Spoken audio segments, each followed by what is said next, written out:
Hello friends, welcome to affairs cloud. We learn to lead. मेरा नाम विकास है। तो दोस्तों, आज की वीडियो में हम कुछ बहुत ही इंपॉर्टेंट करंट अफेयर्स डिस्कस करेंगे। इंडेक्सेस एंड रिपोर्ट्स हमारा टॉपिक रहेगा जुलाई मंथ का। ये वीडियो आपके लिए काफ़ी हेल्पफुल रहेगी, तो इस वीडियो को एंड तक ज़रूर देखिएगा। अगर आपने हमारे चैनल को अभी तक सब्सक्राइब नहीं किया तो जल्दी से जाके उसको सब्सक्राइब कर दें और वीडियो को लाइक कर दें। तो आइए फ्रेंड्स, अपना सेशन स्टार्ट करते हैं, लेकिन उससे पहले आपके लिए कुछ इंपॉर्टेंट इन्फॉर्मेशन। हमारी एक ऐप है कैरियर्स क्लाउड के नाम से, जो आप प्ले स्टोर से जाके डाउनलोड कर सकते हैं। जैसे ही आप प्ले स्टोर से एप्लीकेशन को डाउनलोड करते हैं, इंस्टॉल करते हैं, आपके पास ऐसा पेज खुलेगा एक। उस पर आपको जाके अपनी गूगल आईडी से आपको लॉगिन करना है। लॉगिन करने के बाद ही जैसे ही आप लॉगिन करके अपनी एप्लीकेशन को ओपन करते हैं तो आपको एक विंडो ऐसी दिख जाएगी। इस विंडो में आपको देखेंगे तो आपको करंट अफेयर्स का एक सेक्शन दिखेगा। यहाँ पे आपको करंट अफेयर, इस पर क्लिक करते ही आप हमारे करंट अफेयर के सेक्शन में आ जाएंगे। हमारा करंट अफेयर का जो सेक्शन है, जो हम आपको कोर्स प्रोवाइड करते हैं एप्लीकेशन में, बहुत अच्छा कोर्स है। आपकी प्रिपरेशन में बहुत ज़्यादा हेल्प होने वाली है। मैं आपको बता देता हूँ, ये कोर्स ऐसा है कि आपको कम से कम एक ही क्वेश्चन आप कम से कम 4 से 5 बार रिवाइज करेंगे। इतना हेल्पफुल रहने वाला है आपके लिए। देखते हैं हम आपको क्या प्रोवाइड करते हैं। हम आपको करंट अफेयर्स हिंदी में प्रोवाइड कर रहे हैं और हिंदी के साथ साथ हम इंग्लिश में भी प्रोवाइड करते हैं। जो कंटेंट होता है वो भी हिंदी में लिखा होता है। पहली चीज़, हम आपको डेली करंट अफेयर्स प्रोवाइड कर रहे हैं। डेली पीडीएफ मिलेगी आपको, डेली आपको क्वेश्चन आंसर फॉर्मेट में मिलेगा। ठीक है, आपको डेली के 20 क्वेश्चन मिलेंगे, जिसको पढ़ के आप जिसकी अपनी प्रैक्टिस कर सकते हैं, और ये बहुत हेल्पफुल होता है रिवीजन में। क्वेश्चन आंसर्स मिलेंगे आपको current affairs format, question answer के फॉर्मेट में। फिर ऐसे ही आपको वीकली मिलेगा, जो आपके पूरे वीक के क्वेश्चंस, आप डेली क्वेश्चंस आपको पीडीएफ मिलेगी। उनमें से जो इंपॉर्टेंट क्वेश्चंस होंगे उनका आपका एक तो क्विज हुआ करेगा हर वीक। 50 क्वेश्चन का क्विज बहुत होता है। आपको 50 क्वेश्चन वीक के मतलब सारे इंपॉर्टेंट क्वेश्चन आ गए। उसके साथ साथ क्वेश्चन आंसर फॉर्मेट में आपको हिंदी की ई बुक प्रोवाइड होगी, जिसमें आपको सारे पैराग्राफ वाइज या फिर एक क्वेश्चन आंसर फॉर्मेट में आपको सारे वीक के करंट अफेयर्स मिलेंगे। ऐसे ही फिर तीसरा हम आपको प्रोवाइड करेंगे मंथली पीडीएफ। पीडीएफ आपकी हिंदी में ही होगी। आपको टॉप 100 क्वेश्चन आंसर्स मिलेंगे। ठीक है, जो पूरे महीने के 100 इंपॉर्टेंट क्वेश्चंस हैं वो आपको एक पीडीएफ प्रोवाइड की जाएगी, उसमें मिलेंगे। वो आपको क्वेश्चन आंसर फॉर्मेट में भी प्रोवाइड होंगे। तो आप देख रहे हैं हम आपको कितनी अच्छी चीज़, और ये आपका पूरा 1 साल का कोर्स होता है। आपको 2 कोर्स के ऑप्शन मिलेंगे, एक तो होगा फॉर 1 ईयर, एक होगा फॉर 2 ईयर। अगर आप न्यू एस्पिरेंट हैं, आपको मतलब अभी आपने प्रिपरेशन जस्ट स्टार्ट की है, तो आई विल सजेस्ट आप 2 साल का कोर्स परचेज करें। बट आप एक रेगुलर एस्पिरेंट है और पढ़ रहे हैं, तो आप 1 साल का कोर्स भी परचेज कर सकते हैं। इंपॉर्टेंट थिंग इसकी बात यह है कि हम आपको अलग बैंकिंग अवेयरनेस के भी क्वेश्चंस प्रोवाइड करते हैं। बैंक से रिलेटेड जो आपके क्वेश्चंस होंगे सब इसमें हम अपना कोर्स में कवर कर देते हैं। बहुत अच्छा कंटेंट होता है। कंटेंट में आपको कोई शिकायत नहीं होगी, एंड डेली अपडेट होता है। आपको डेली पीडीएफ मिलेंगी, उसकी भी कोई टेंशन लेने की जरूरत नहीं है आपको। ठीक है, इसके अलावा आप देखेंगे तो हम वेरियस एग्जाम्स की पीडीएफ भी प्रोवाइड करती हैं, जो आपको आगे क्वेश्चंस, आप आगे पेपर सॉल्व करने में बहुत हेल्प मिलेगी। अब कुछ क्वेश्चंस होते हैं, जैसे कि कई सारे इंपॉर्टेंट डेज हो गए महीने के, फिर बुक्स और ऑथर्स, कौन सी बुक रिलीज हुई है, कौन सी ऑथर ने क्या बुक अभी पब्लिश की है, फिर उसके बाद इंडेक्सेस हो गए, रिपोर्ट्स हो गई। ठीक है, फिर कोई फेस्टिवल सेलिब्रेट किया गया है या कोई योजना आई है। तो ये काफ़ी सारे टॉपिक्स होते हैं। तो ये टॉपिक वाइज करंट अफेयर्स भी हम आपको 20 टाइप के पीडीएफ प्रोवाइड करते हैं, जिसमें 20 अलग अलग टॉपिक्स होते हैं, और ये आपको हर महीने अपडेट होती रहती हैं ये चीज़। तो सोचिए आपको कितना अच्छा पैकेज मिल रहा है, कितना अच्छा कोर्स मिल रहा है। ठीक है, इसके अलावा देखो कितनी सारी चीज़ें प्रोवाइड कर रहे हैं हम आपको। इसके अलावा स्टेट करंट अफेयर्स, हर स्टेट के करंट अफेयर्स भी आपको इंडिविजुअली प्रोवाइड होते हैं इसके साथ। ठीक है, तो देखिए हम आपके लिए कितनी मेहनत कर रहे हैं। आपको कुछ नहीं करना, आपको सिर्फ सब्सक्राइब बटन दबाना है और हमारे चैनल को सब्सक्राइब करना है। इसके अलावा आप सभी फ्रेंड्स के लिए मेरी तरफ से एक गिफ्ट। जैसे ही आप पेमेंट करने वाले होंगे हमारी एप्लीकेशन में, वहीं पर आपको नीचे एक कोड डालने का ऑप्शन मिलेगा। अगर वहां पर आप विकास 10 कोड डालते हैं तो आपको सीधा 10% का एक्स्ट्रा डिस्काउंट मिल जाएगा। सिर्फ विकास 10 आपको कोड उसमें यूज करना है, एंड मेरी तरफ से आप सभी के लिए एडिशनल 10% डिस्काउंट। तो जाइए जल्दी से हमारे कोर्सेज को देखिए एंड उसको परचेज कीजिए। तो आइए अपनी वीडियो स्टार्ट करते हैं। तो चलिए फ्रेंड्स अपना सेशन स्टार्ट करते हैं। सबसे पहले हम बात करेंगे मर्सर कॉस्ट ऑफ लिविंग सर्वे की। इसमें हम बात करेंगे वर्ल्ड की most expensive city for foreign workers और मुंबई की रैंक क्या रही मर्सर कॉस्ट ऑफ लिविंग सर्वे में।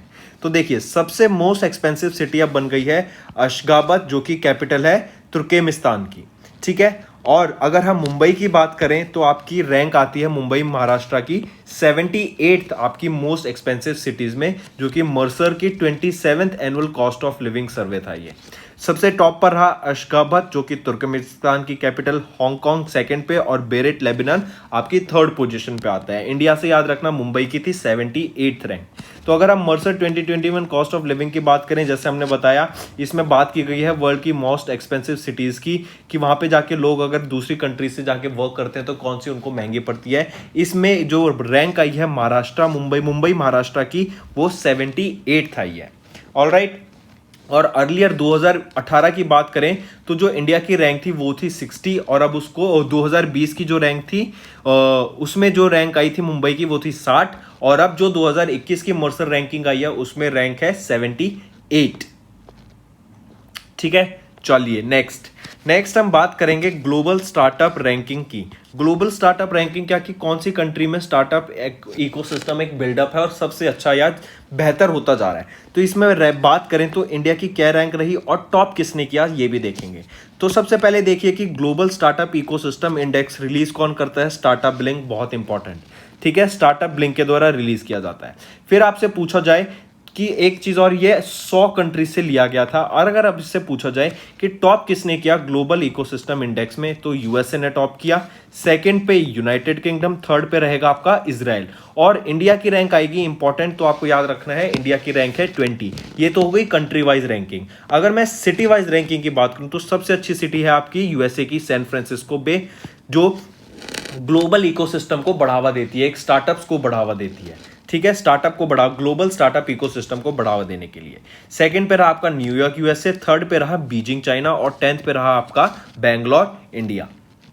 इसमें भी याद रखना बैंगलोर की रैंक इंडिया की 10th पोजीशन पे रहा ग्लोबल स्टार्टअप इकोसिस्टम में। नेक्स्ट हम बात करेंगे कि आईटीयू का global cyber security index. Global cyber security index 2020 में इंडिया की साइबर सिक्योरिटी क्या कि ऑनलाइन फ्रॉड्स ना हो, कोई आपका सिस्टम हैक ना कर ले। बड़ी बड़ी कंपनीज के सिस्टम भी हैक हो जाते हैं, गवर्नमेंट के भी हैक हो जाते हैं, तो ये सारी चीजों में ध्यान रखते हुए एक इंटरनेट सिक्योरिटी बनाने के लिए समझिए, तो उस फील्ड में आपकी साइबर सिक्योरिटी में सेफ रहने की देखा जाए तो कौन सी कंट्री टॉप पे आती है और इंडिया की रैंक क्या रहती है, ठीक है। तो इंडिया की रैंक रहेगी 9th, काफी इंपॉर्टेंट रहेगा, ठीक है, याद रखिएगा। इंडिया की रैंक रहेगी 10th, ठीक है। इंडिया की रैंक रहेगी आपकी 10th।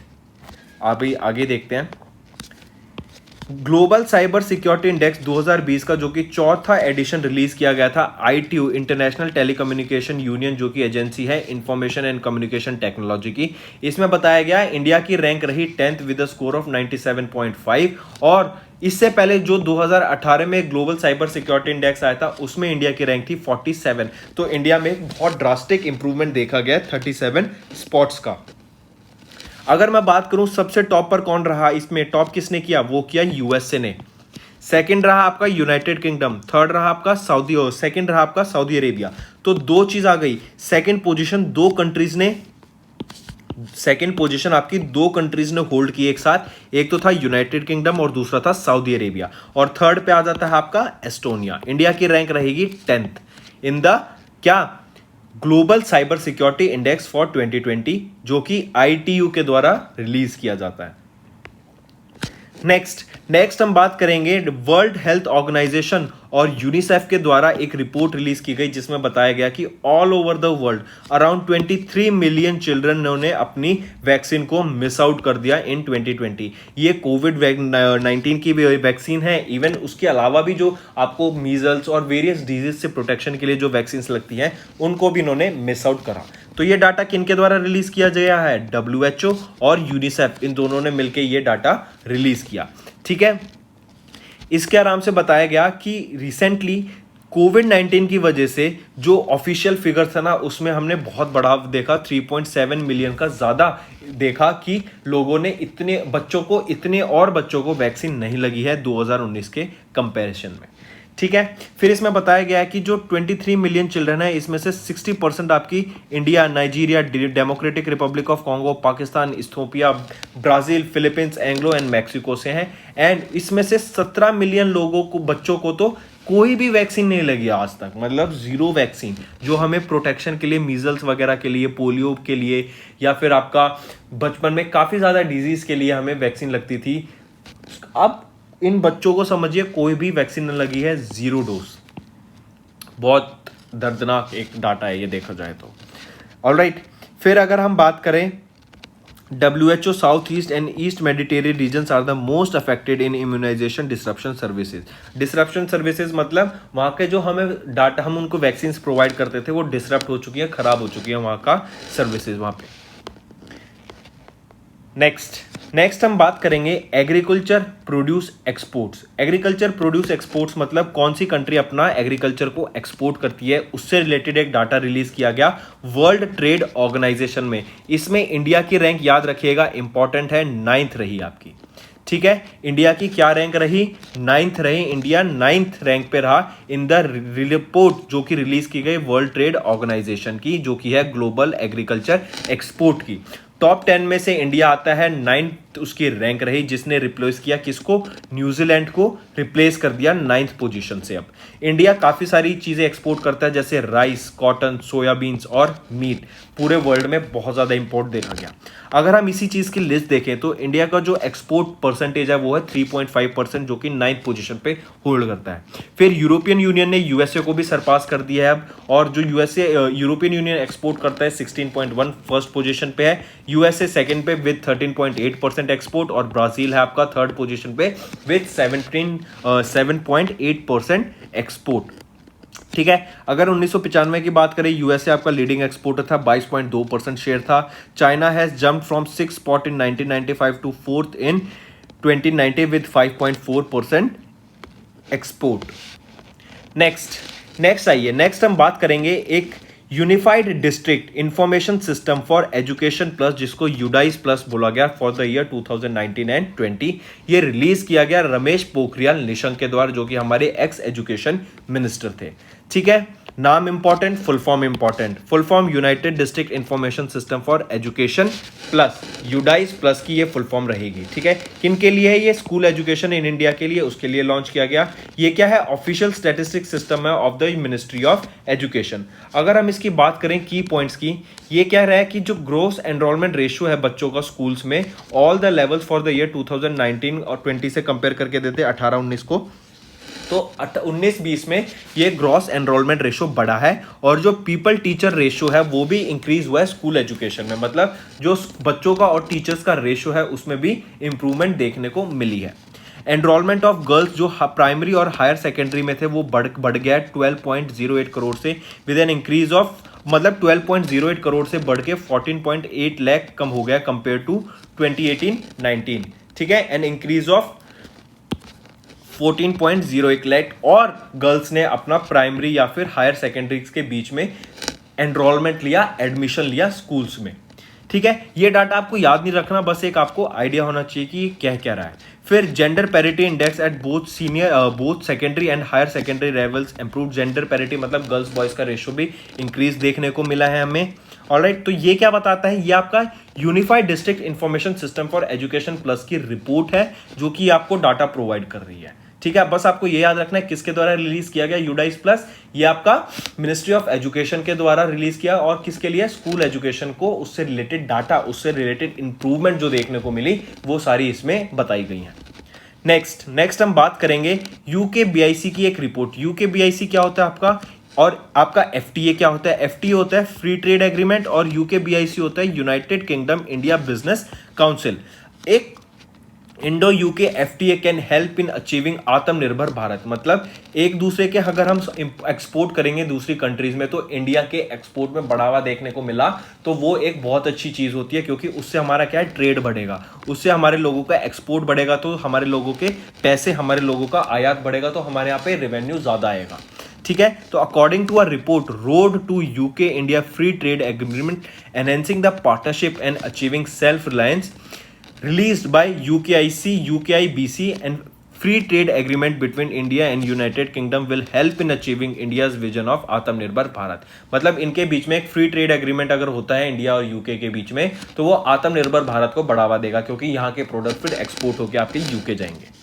दोनों कंट्री ने एग्री किया एक एनहेंस ट्रेड पार्टनरशिप पे, ताकि एक दूसरे की हेल्प की जाए और पार्टनरशिप को बढ़ाया जा सके। अगर यूकेबीआईसी की बात करें, चेयरपर्सन है रिचार्ड हेलार्ड और हेल्थ ऑफिस आपका हेड ऑफिस कहाँ रहेगा? यूनाइटेड किंगडम लंदन में। नेक्स्ट पे आ जाइए। काफी इंपॉर्टेंट पूछा जा सकता है या फिर समझ लिए कि वर्ल्ड हेल्थ ऑर्गेनाइजेशन WHO के द्वारा एक फर्स्ट ग्लोबल रिपोर्ट रिलीज की गई आर्टिफिशियल इंटेलिजेंस पे, किस सेक्टर में? हेल्थ सेक्टर में। पूछा जा सकता है कि वर्ल्ड हेल्थ ऑर्गेनाइजेशन के द्वारा रिसेंटली एक रिपोर्ट रिलीज की गई थी आर्टिफिशियल इंटेलिजेंस पे, किस सेक्टर में वो रिलीज की गई थी? हेल्थ सेक्टर में रिलीज की गई थी और ये पहली बार रिलीज की गई है। इसमें बताया गया है कि आर्टिफिशियल इंटेलिजेंस को हम यूज करके कैसे हेल्थ सेक्टर को बढ़ावा दे सकते हैं, कैसे हेल्थ सेक्टर के आर्टिफिशियल इंटेलिजेंस की वजह से हम कैसे डिफरेंट टास्क को, जो हमें टाइम लगता था, टाइम कंज्यूमिंग टास्क होते थे, उसको बहुत इजीली कर सकते हैं। तो ये रिपोर्ट वर्ल्ड हेल्थ ऑर्गेनाइजेशन के द्वारा रिलीज की गई।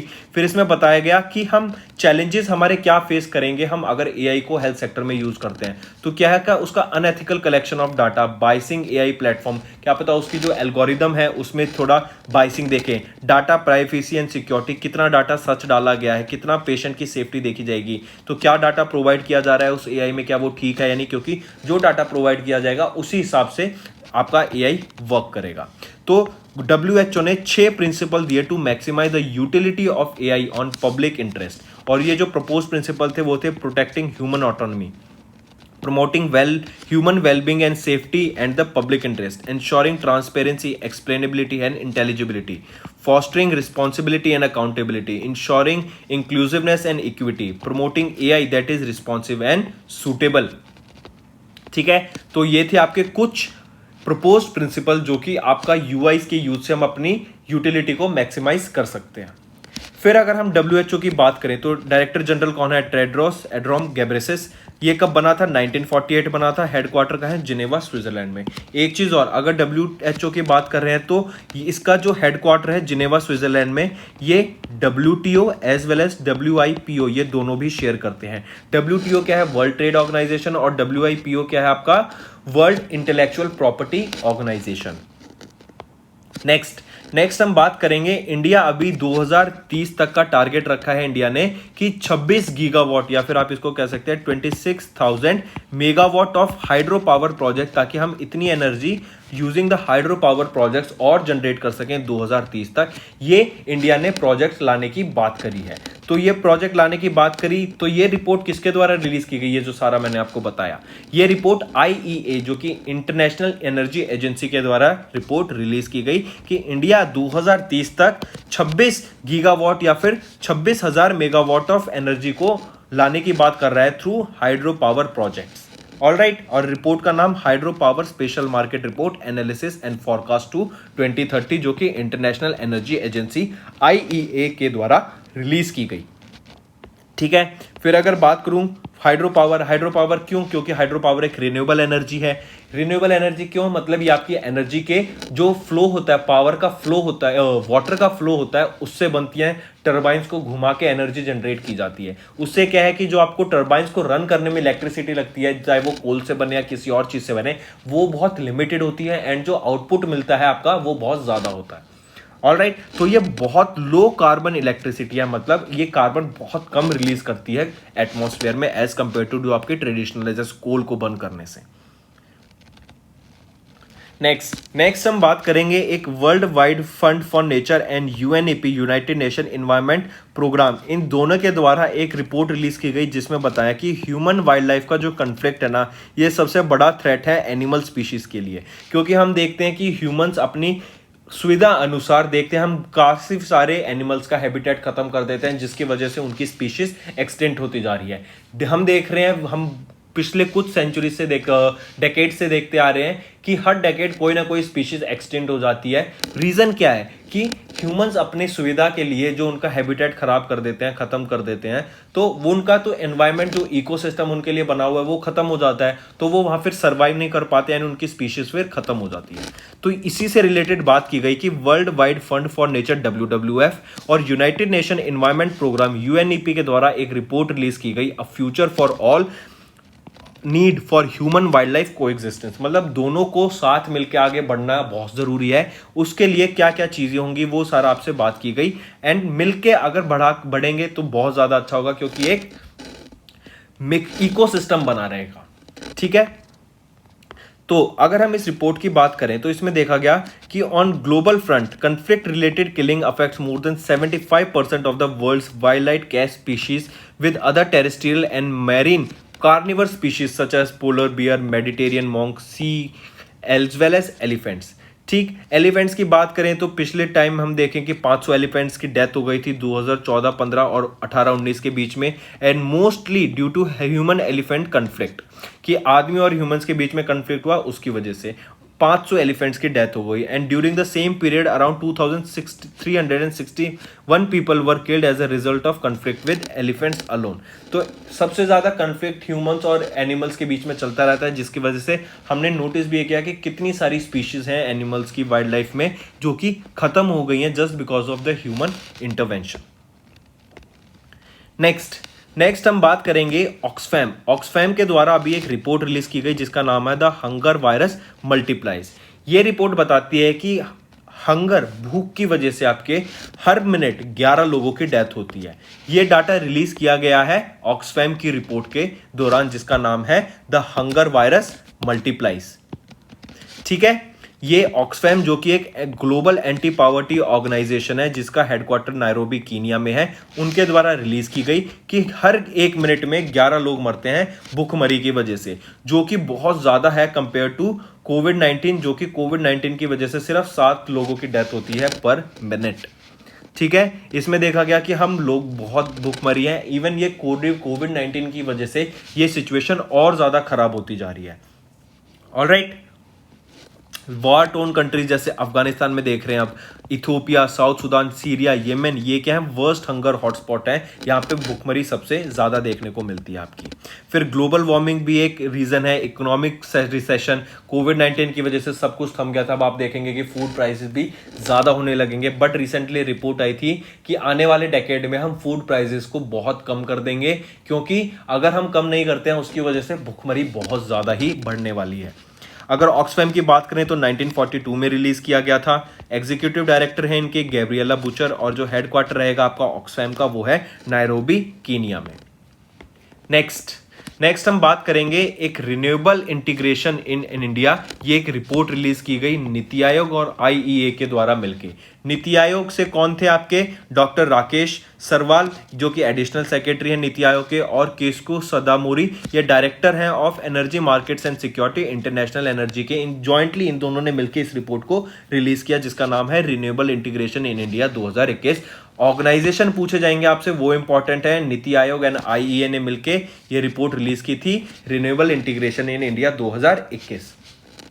रिपोर्ट किस पे बेस्ड है, on the outcome of workshop held with the state governments of Maharashtra, Karnataka and Gujarat.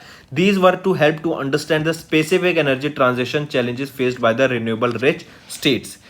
ठीक है, अगर हाईलाइट देखें ज्यादा इंपॉर्टेंट है इसका, इसने बताया कि states that India power system is capable of efficiently integrating renewable energy 175 gigawatt by 2022 और 450 गीगावाट बाय 2030 तक हम रिन्यूएबल एनर्जी जनरेट कर सकते हैं।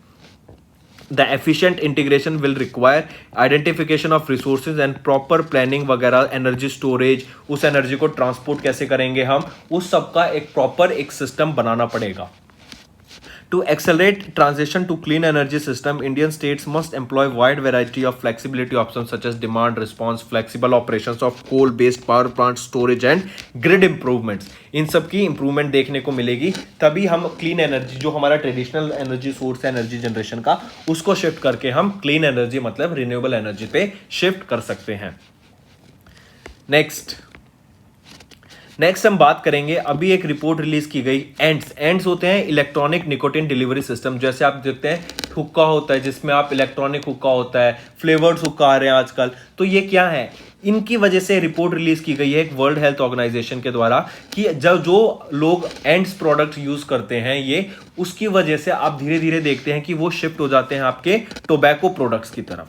तो ये डाटा रिलीज किया गया है वर्ल्ड हेल्थ ऑर्गेनाइजेशन के द्वारा कि वर्ल्ड हेल्थ ऑर्गेनाइजेशन ने अपनी 8th edition of the global tobacco epidemic 2021 addressing new and emerging products, इसमें बताया गया for the first time the report presents data on e cigarettes and other ENDS, जो कि इलेक्ट्रॉनिक निकोटिन डिलीवरी सिस्टम है। इस पे बताया गया कि जो बच्चे अर्ली एज में एंड्स प्रोडक्ट्स को यूज करते हैं उनका हाईली चांस होता है कि वो अपने conventional cigarette and other tobacco product को यूज करने लगेंगे इन द फ्यूचर।